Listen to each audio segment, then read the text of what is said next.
Thérèse Coffey is the Secretary of State for Environment, Food and Rural Affairs. Well, I mean, this week she is. In the past 12 months, she's been the Secretary of State for Work and Pensions, Secretary of State for Health and Social Care, and a Deputy Prime Minister. So I hope your confidence that she knows what she's doing is high. This week, however, she made herself look rather foolish. In 2021, the Conservatives voted in favour of allowing raw sewage to be dumped into our rivers and seas. When asked how she rates her government on a scale of 1 to 10 for sorting out their mess, she blames the previous Labour government. You know, the ones that were in power 13 years ago. It's all their fault, apparently. And now we discover that Ofwat have watered down the very rules intended to hold the water companies to account, actively removing any reference to the consideration on local communities and local economies.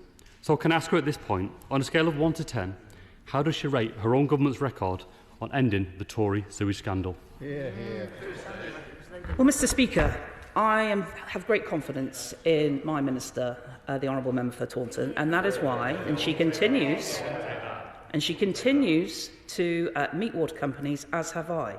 What I would say to the Honourable Gentleman, if he goes back and looks at the record of the Labour government, they failed to actually deal with the urban wastewater initiatives. European Commission contacted them, took action against them, took the Labour government to court for failing to deal with sewage. So that is what had happened. That's the real history. And then when the Conservatives and the coalition government came into power, we started working on leaks, we started making the strategic policy statements, we started the monitoring. None of that happened under a Labour government. So he can spew out as much rubbish as he wants. But the reality is that the Labour government did nothing about it. This Conservative government is fixing it, making it harder, and that's what we will continue to do. Oh my God.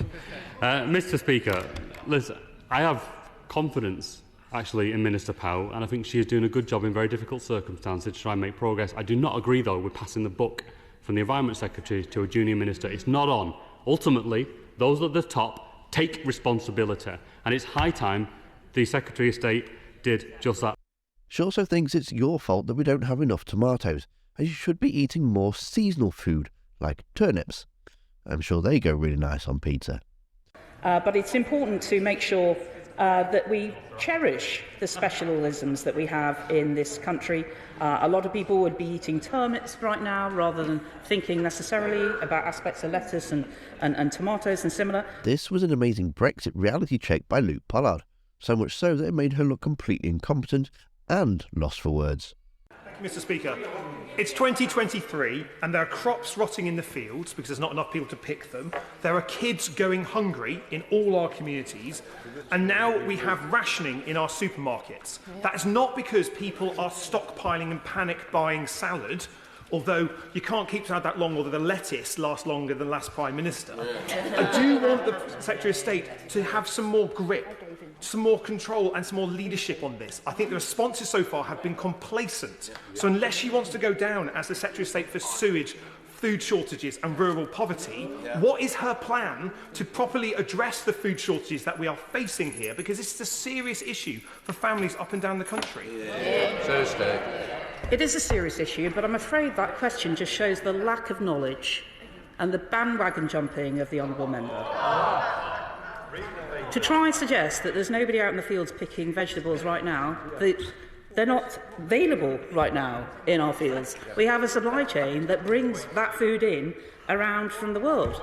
I'd love to hear about which farms in his constituency are short right now of people being able to pick tomatoes or lettuces, because I have to say it's probably about as rare as... I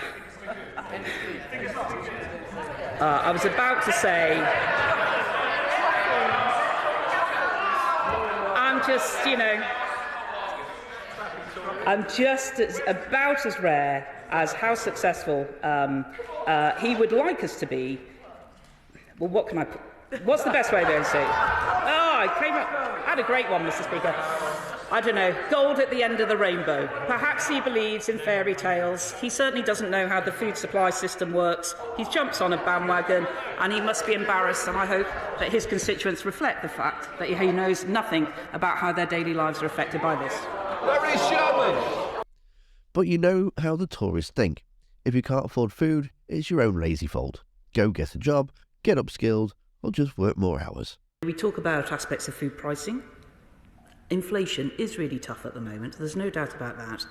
And I'm conscious, though, that we still have a situation where, generally across Europe, we have one of the lowest proportion of our incomes being spent on food. Supermarkets have been very competitive, and we may discuss some of that later. But I do want to encourage her to also work with and supporting the Household Support Fund. That is intended to go to people particularly in need. But of course, we do know that one of the best ways to boost their incomes is not only to get into work if they're not on work already, but potentially to work some more hours, to get upskilled, to get higher income. But even if you do have a job, don't be expected to be paid a living wage. And to see how the Tories are going to be supporting you in that, you need to watch this video that's on screen now. Thanks for watching, and I'll see you next time.